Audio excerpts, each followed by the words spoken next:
Mesdames, Messieurs, bonjour. Ici Michel Lacroix qui vous souhaite la bienvenue à l'émission au 19e. Déjà une 5e saison pour l'émission à l'antenne de RDS. Comme c'est devenu la tradition pour amorcer l'année, on se retrouve à Orlando dans le cadre de la plus importante foire de golf au monde. Toute l'équipe est en place pour vous informer et pour vous divertir. Rejoignons sans plus tarder Jean-Sébastien Légaré qui, en plus, cette année, s'entretiendra avec plusieurs personnalités. Cette semaine, Jeff Molson. Alors, à vous, Jean-Sébastien. Merci Michel. Comme vous pouvez le constater, je suis en compagnie de la grande équipe d'au 19e. On a couvert une multitude de sujets, encore une fois cette année pour vous, à commencer par Éric.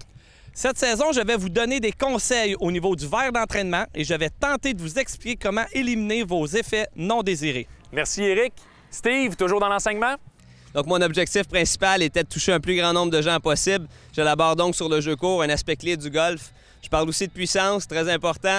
Très intéressant aussi de gagner quelques verges et je m'adressais également aux jeunes, car la jeunesse, c'est notre élève, il faut qu'on s'adresse à eux. Du côté de Debbie, un retour à la télévision. Oui, puis ça me fait un grand plaisir. Cette saison, je vais vous parler de comment contrôler vos distances sur les verres ainsi qu'avec vos cocheurs. Je vais vous démystifier comment jouer les bois d'allée et vous expliquer comment s'adapter dans une pente. Merci Debbie. Marie-Christine, du côté de la mode? Oui, j'ai repéré toutes les tendances 2016 chez l'homme et la femme, ainsi que les nouveautés au rayon de la chaussure.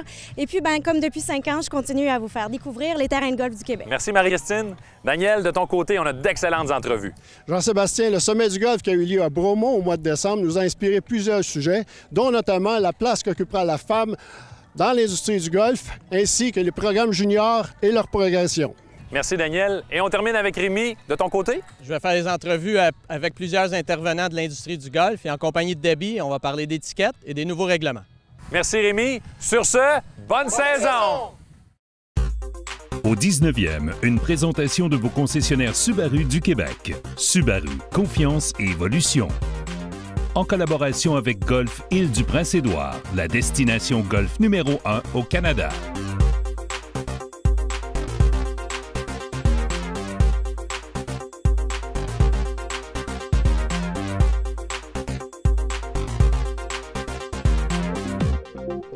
La grande fête mondiale du golf était de retour à Orlando en janvier.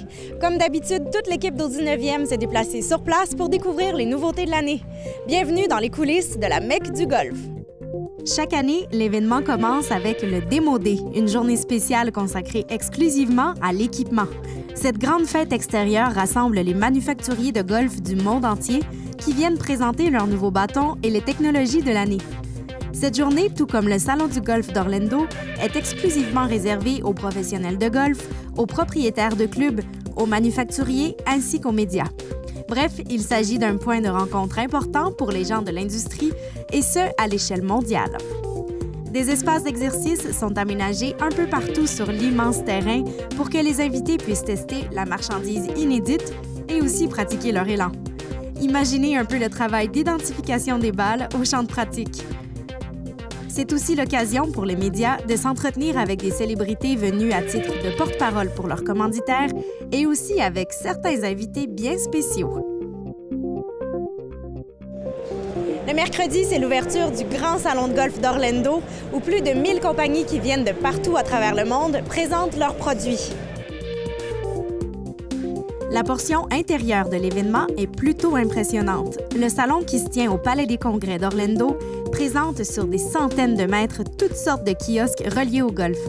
La mode occupe une portion importante de ce salon. D'ailleurs, plusieurs propriétaires de clubs et de boutiques se déplacent uniquement pour faire leurs achats de l'année. Au total, près de 1000 médias issus de 25 pays se sont déplacés cette année pour témoigner des nouveautés présentées au Salon du golf d'Orlando. L'équipe d'au 19e, le seul média québécois sur place, était présente, et ce, comme à chaque année, depuis 5 ans.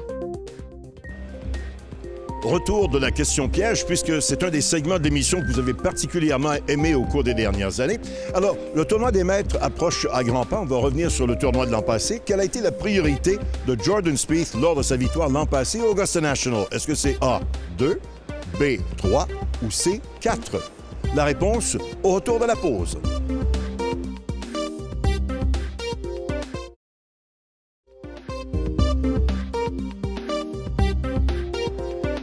La bonne réponse, C.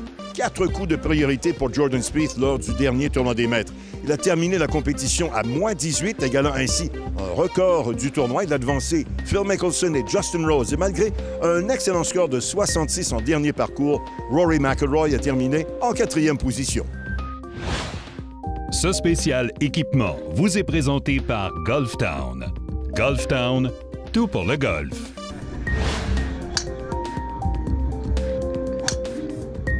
Absolutely new technology. It's our first ever zero CG driver, which means you're bringing the center of gravity closer to the area of impact, which can deliver you longer drives through lower spin, through higher launch, through more speed.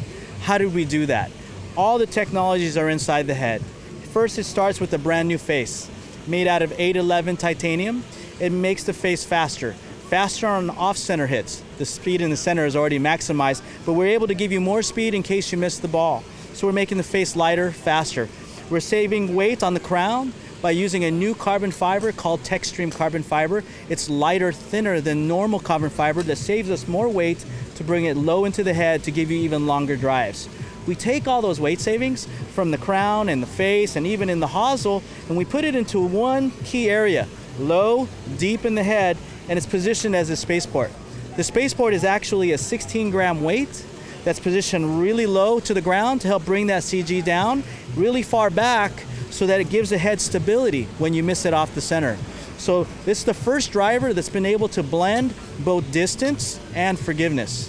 Our entire staff, Ricky, Jonas, Lexi, they're all part of the process of developing this product. When we think of the King LTD line, it's made for our tour players, but then made also commercially for everybody to be able to use. So I would say I would make this available for our tour guys all the way to a 15 handicapper, and you're gonna say, how can I play as a 15 handicapper something that Ricky plays? But Ricky always hits it in the center, right? And he needs a low spin, and that's why he plays this at 9 degrees. But we have this that goes up to 12 degrees, so you can add launch, you can add spin.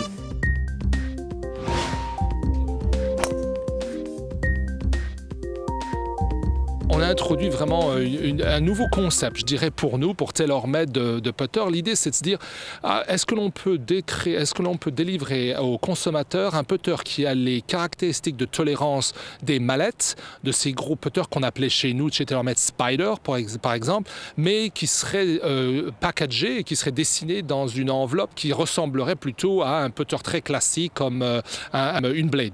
On putt avec quelque chose qui est beaucoup plus confortable, qui va permettre de tolérer les coups un petit peu plus excentrés quand on n'est pas complètement au centre de la face. Et tout ça, on l'a obtenu parce qu'on a fait en fait un putter qui est creux.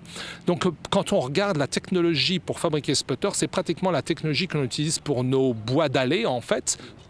Le driver M2, c'est quand même le seul driver du marché et le premier driver de TaylorMade qui est capable de faire 4 choses qui apparemment semblent impossibles à faire en même temps, à mettre dans le même club en même temps et qui produit en fait comme résultat la distance que l'on veut, la distance du M1, mais avec une tolérance maximalisée.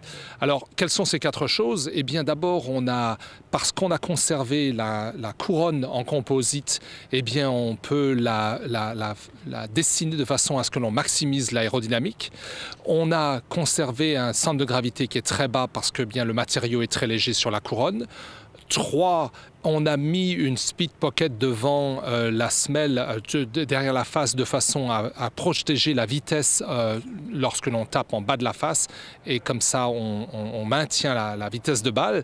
Et puis 4, eh bien, on a mis le centre de gravité. Toute la masse qui était disponible, que l'on avait sur le M1 en forme de masse que l'on pouvait bouger et que l'on bougeait de droite à gauche, de devant à derrière, eh bien, on a mis tout ça à l'arrière de façon à faciliter le jeu, à créer du loft dynamique et puis à maximiser l'inertia.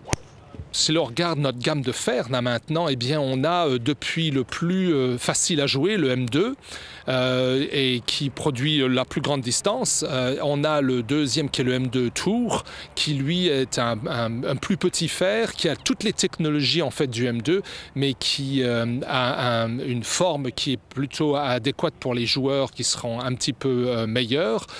Et alors, ça c'est pour les produits que l'on appelle Game Improvement, pour aider le golf. Et puis il y a a les 2 autres produits qu'on a introduits l'année dernière, en fin d'année, le PSI et le PSI Tour, qui sont visés pour les joueurs plus critiques, plus demandeurs.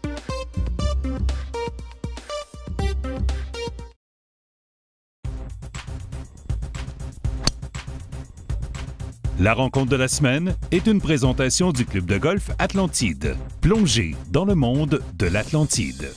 Cette semaine, au 19e, on rencontre M. Jeff Molson. Merci d'être avec nous. Bonjour, merci. La définition golf et M. Jeff Molson, ça serait quoi?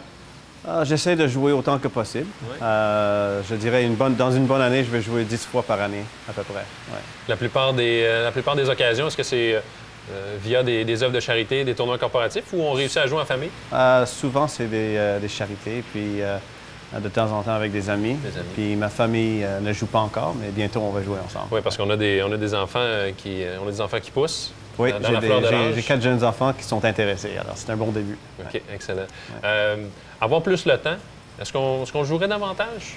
Je pense que oui. Oui, je suis membre d'un club maintenant, alors ça me motive à y aller de plus en plus. Puis pendant l'été, il y a une période pendant l'été où chez les Canadiens, il n'y a vraiment pas beaucoup qui se passe. Et ça, c'est mon opportunité de jouer un peu plus. Ouais. Et qu'est-ce qui est fascinant dans le golf? Est-ce que l'élan de golf, la complexité du jeu, qu'est-ce qui motive? C'est un peu de tout, mais moi, j'aime être dehors, dans un terrain de golf où c'est très calme, puis très beau. Et j'aime, après le golf aussi, avec les amis, prendre une petite bière, Molson.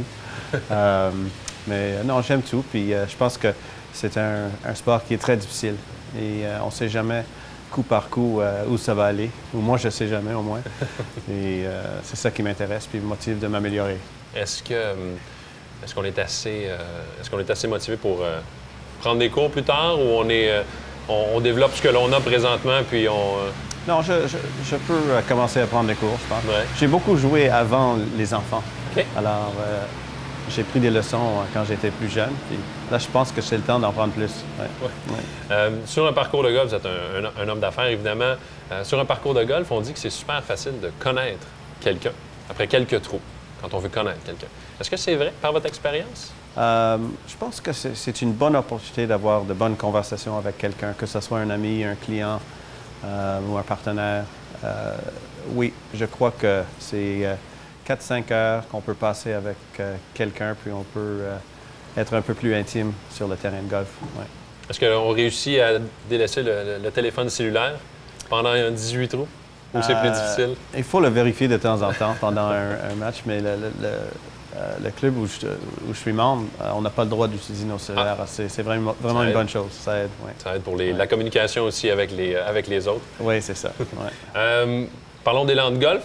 Est-ce qu'on a un élan naturel ou un peu plus technicien? Comment qu'on qualifierait l'élan de golf? L'élan de golf? Oui, votre swing de golf? Je dirais que c'est un peu rapide. Okay. On me dit que c'est très rapide, un peu comme au hockey. Okay. Et j'essaie de le ralentir un peu. Ouais. Donc, quand on est au-dessus de la balle, pour frapper un bon coup, on pense au rythme. Est-ce qu'on a d'autres éléments sur lesquels on essaie de... J'essaie de penser, de garder ma tête, regarder la balle et de ne pas aller trop fort. Ouais. Est-ce qu'il y a des points forts sur votre jeu? Est-ce qu'il y a une partie que vous aimez les longs points? J'aime toujours la drive parce que ça va loin. Mais après ça, je pense que je suis bon à l'entour des verres. Ouais. Ouais. Côté, chez le Canadien de Montréal, qui serait le meilleur golfeur? Oh, j'ai aucune idée, mais il y en a de bons. Il y en a de pas bons aussi. On nommera pas de nom. Mais non, je ne peux pas le nommer le meilleur, mais je pense qu'il y en a beaucoup qui aiment jouer beaucoup l'été. Exact. Ouais. Après une belle journée de golf, je sens qu'elle va être facile. Verre de bière ou verre de vin? Verre de bière, Molson. Merci, M. Jeff Molson. Merci beaucoup. Bonne saison. Merci. Au terrain d'exercice vous est présenté par les fers M2 de TaylorMade. Avec les fers M2, rehaussez votre jeu. Vous voulez améliorer votre jeu de façon simple et amusante? Cette semaine, on va utiliser différents outils qu'on le retrouve dans notre sac, tels que serviettes, parapluie, balles et tis. Ce sont des exercices simples et efficaces qui vous permettront d'améliorer votre plein élan, votre jeu court et vos coups roulés. Lors de l'élan de golf, il est très important que vos bras restent collés, connectés à votre tronc tout le long du mouvement. Comme premier exercice, on va avoir besoin de la serviette. La serviette, on va la coincer sous nos bras Et l'idée est de faire quelques élans sans perdre cette serviette. Pour travailler cette connexion, entraînez-vous à faire des 3/4 d'élan avec un fer neuf, en essayant que la serviette ne tombe pas. Le bâton peut ainsi circuler sur un chemin d'élan neutre. Vos coups seront alors plus réguliers et meilleurs. Lors de l'élan, la qualité des appuis est essentielle. Pour emmagasiner un maximum d'énergie lors de l'élan, il est important de s'appuyer sur sa jambe arrière, mais sans perdre d'équilibre. Pour le deuxième exercice, vous allez avoir besoin de 2 balles que vous allez positionner sous votre pied arrière. Pour améliorer ce mouvement, qui est source de puissance, placez 2 balles sous l'extérieur de votre pied arrière et cherchez à les enfoncer dans le sol. Le tout en gardant votre genou arrière immobile et en étant en équilibre. Et maintenant, pour améliorer vos coups d'approche, compris entre des distances de 10 et 30 verges, le facteur le plus important est le contrôle de la distance. Troisième exercice, vous allez avoir besoin d'un parapluie.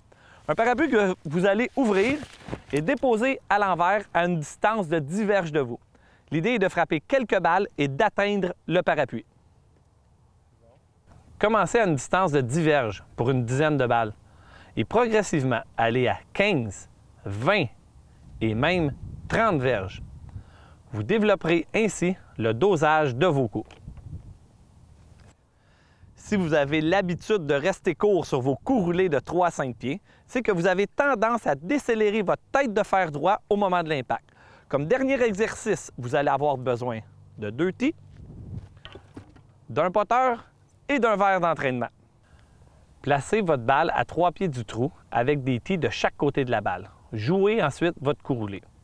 Comme les tees vont arrêter votre tête de bâton, vous serez obligé d'accélérer pour que la balle parvienne jusqu'au trou.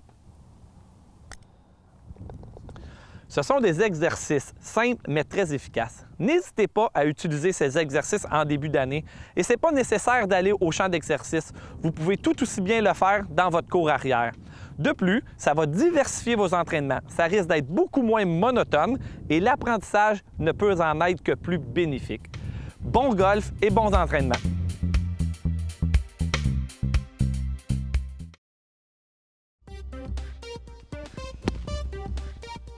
Bonjour, je suis ici avec M. Roger Cleveland, un sommité dans le monde du golf et surtout dans les wedges. Et ma première question, c'est, M. Cleveland, pouvez-vous me dire comment on doit établir nos wedges dans nos sacs? Comment on choisit les wedges? Well, unfortunately, my French is not very good. I apologize. The best way to make to understand how to define which wedges that you use is you have to start from your pitching wedge, which is typically about 45 degrees these days, and then choose, depending upon your skill level and how much effort you're going to put into the short game, where you stop. In other words, what's the highest loft that you're going to use, whether it's 56, 58, or 60. If you're not very strong, okay, I would recommend a 56. Stop there. So your pitching wedge is like 45 or 46 to 56 is 10 degrees. So one or two wedges in between, you either divide it by 2 or 3. Now, if you're really skilled and want to really improve, you might want to go to 58 or 60, and then that gap gets bigger. And so you want to stay around 4 to 5 degrees of gapping between wedges, because that's where you really score. So if you're 45, you go 50, 55, 60. So if you want 4 wedges. And that's what a lot of the pros do. That's it. Most amateurs don't have enough wedges. Most of them have 2, a pitching wedge and a sand wedge. So definitely they should be looking at something in between. Yes, that's where you score. I mean, you don't score, it's great to have another hybrid, and we recommend hybrids in your set for sure. I have more hybrids. But this is where you score, because this is where you get in close, and the gapping, it's very hard to hit half shots. It's much easier to hit more of a full shot. So to have a little bit, 3 wedges or even 4, it really improves your scoring. Okay, now once you've chosen your wedges, you have to choose the right groove, and that's complicated for most amateurs. Well, the right bounce is what the sole, and we have 3 different soles, actually 4 with the PM wedge, which is a wide wedge. But depending upon the conditions, if the conditions and the swing type, if you're steep, you need more bounce. If you're shallow, you need less bounce. Okay, and we have both of those options for you. Also, if the conditions of your course, if the sand is firm, okay, you need less bounce. If it's soft, you need more bounce. Thank you very much, Mr. Cleveland. Adam Scott s'est signalé en remportant 2 victoires consécutives en Floride, non sans avoir commis un quadruple en 3e ronde lors de la Classique Honda et 2 doubles en ronde finale lors du championnat Cadillac. Mais c'est davantage un coup complètement raté depuis une fosse de sable alors qu'il jouait avec le maître Phil Mickelson en finale qui l'a gêné au plus haut point. I was so embarrassed to do that playing with Phil Mickelson. It's just... I mean... He'd be lipping it out or holing it, and I'm shanking it nearly into the next bunker. It shocked me a bit. I just tried to be too fancy and probably showing off in front of Phil a little bit. And I wish I could tell you I had a bad lie or it was a really hard shot. It wasn't any of it. It was just a complete error, but importantly I got it up and down. And I said sorry to Clarkie because you know, I felt if I get that up and down I'll go on and win and have a 2-shot cushion at that point, and I felt really in control, and then all of a sudden a lot of things run through your mind, so you know, I wanted to close it out and I wasn't doing a good job of it on 16. Scott sera assurément un des joueurs à surveiller lors du premier tournoi Grand Chelem de la saison à Augusta, où il a déjà inscrit la victoire. Sans dire qu'il n'a aucune chance de gagner cette année, il mentionne que c'est plutôt Bubba Watson qui doit être considéré comme le grand favori. Even if I won every tournament I played before the Masters, if Bubba keeps finishing second, I'd still think he's... I mean, it just sets up so good for him. Obviously, his record there is amazing the last couple of years. He's got to be feeling great about his game. And, you know, I'm happy if my name's in the mix. I wouldn't shy away from it. I'm not just trying to put the pressure on Bubba, but he's obviously playing fantastic. I mean, I won LA and second here. And Augusta around the corner, he's got to be thinking this is looking really good for him. C'est là-dessus que se termine l'émission au 19e, la première de la saison. On vous invite bien sûr à la seconde alors que l'on poursuivra notre tournée des principaux manufacturiers. Une rencontre également avec le célèbre gardien de but Martin Brodeur et aussi un joueur d'avenir sur le circuit PGA Tour, Justin Thomas. On se retrouve la semaine prochaine au 19e, là où on entend, bien entendu, les meilleures histoires de golf. Au 19e vous a été présenté par vos concessionnaires Subaru du Québec en collaboration avec Golf Île-du-Prince-Édouard.